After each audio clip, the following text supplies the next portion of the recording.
David here with Figboot on Pens, back again with another review. Today I have for you a look at another everyday carry item from Galen Leather.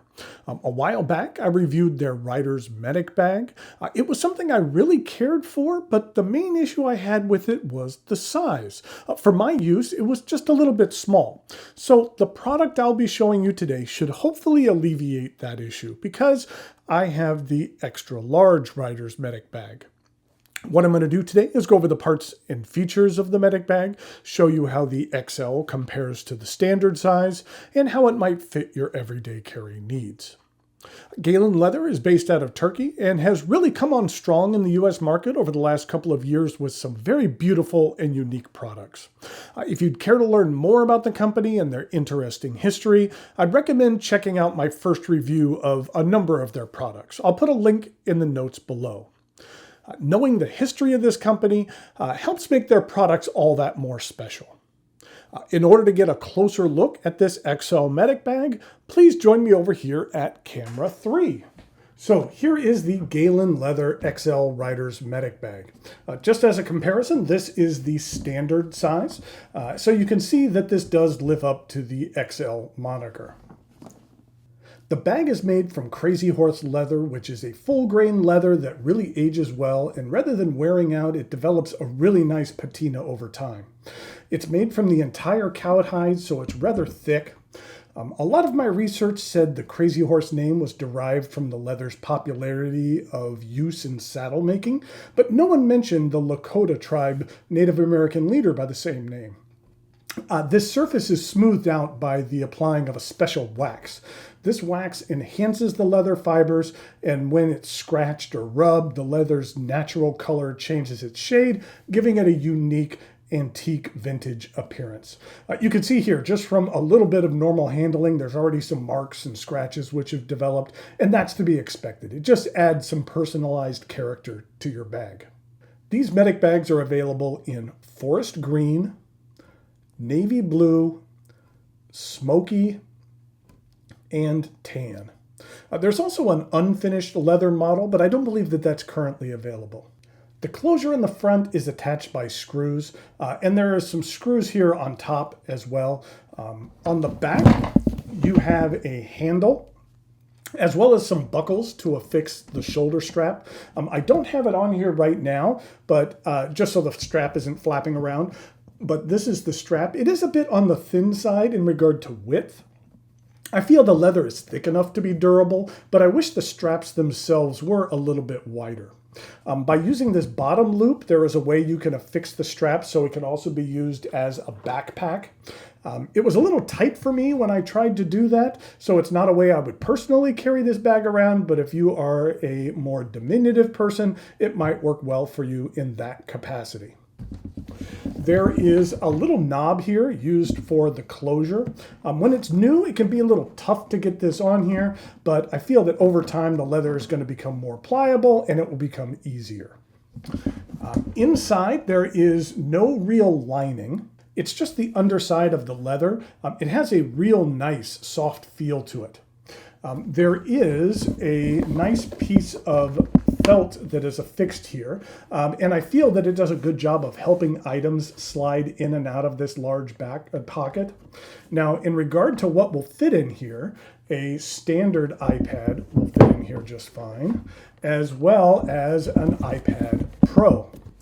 In regard to laptops, the opening here is a little less than 15 inches wide. And so if you have a laptop that is over 15 inches wide, in regard to width, not like the screen dimensions, it's really not fitting in here. And while I really like the size of this bag, it would have been nice if it was just slightly wider in order to accommodate the vast majority of larger laptops. The sides of this bag are secured by magnets. Let's take a look at those. It's secured by 3 magnets on either side. And I think that they do a good job of keeping this closed. And inside, we have a lot of stuff going on. First of all, let's go ahead and take a look at the flap. This is a soft felt material. And there is a large zippered pouch here in the back. And I like that there is a little protective flap covering the zipper, which prevents anything from rubbing up against it. Then there is a medium-sized inner pocket, and then there are 3 smaller pockets. Now, each of these pockets don't have much in the way of elasticity, so items going in here need to be on the thin side. Then we have the guts of the bag here. We have a keychain that also has a little leather tag. I do like how the metal parts here are far away from the pen storage here on the left. There is a deep pocket here, which is rather wide. A phone fits in here nicely, or even a computer mouse would fit in there well. There are a couple of straps here on the top, which are good for things like power cables. If I can actually get this in here. There's some power cables or some headsets. Those fit in here nicely as well. Some headphones. There you go. There are 4 slots here for business cards. And then there's this top pocket, which is a bit deeper. You can see here with this ruler, it doesn't go down all the way. It goes down to about here, but it still goes down quite a bit. And then we have the pen storage. Let me just go ahead and set this in here. There we go. These elastic loops can handle pens of varying sizes. I kind of actually like that this one here is a little bit larger. I also like how you can remove this 4-pen holder. There's times when you're working with this bag when you have to open it up and kind of spread things out in your work area, and having this be removable is helpful. In regard to some pens that we could fit in here, first up, we have a pen from Ryan Krusak, and this is his Scrimshaw. Let me get a little closer on that. I really love this model. It has a really nice picture and some artwork of a kraken attacking a ship, and that fits in here nicely. Then we have a Leonardo Fiore Grande. Then we have a Carolina Pen Company, and this is the Charleston, and that is in the Earth Magic material. And then next up, we have a pen from Rockster, which is the Daydreamer, and that fits in there nicely. And then even for a smaller pen, this is the Schoen Design Ultim. And then we have 2 new acquisitions of mine that I haven't reviewed yet, which are Arushi Pens. This pen here is from Tamanuri Studio. And again, the lighting isn't so great where I can get it up close, but this is some amazing Arushi work. And then finally here is another Arushi pen from Pentio. I've reviewed another Pentio model before, and so both of these Arushi models will need to get reviewed in the fairly near future.